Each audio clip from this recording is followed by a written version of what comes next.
Test number 3. Okay, this is test number 3 at 0.6mm gold on 950 DuPont as fired LPCC. We're depositing at 15mm per minute of linear surface feed rate, an XZ ratio of 80, a Z plunge of 0.125, and a track length of 10mm at 30,000 RPM. So I'm going to turn the spindle on and start the deposition.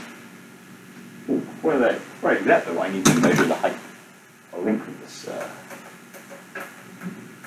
tool.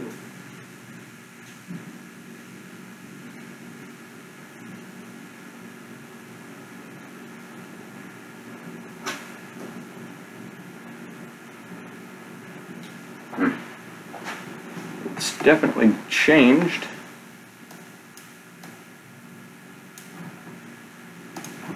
Like 1.25, 1.22 maybe. Okay, let's go.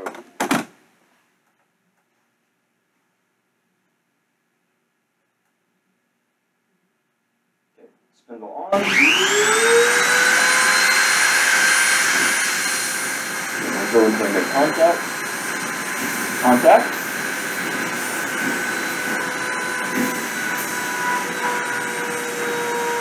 Okay,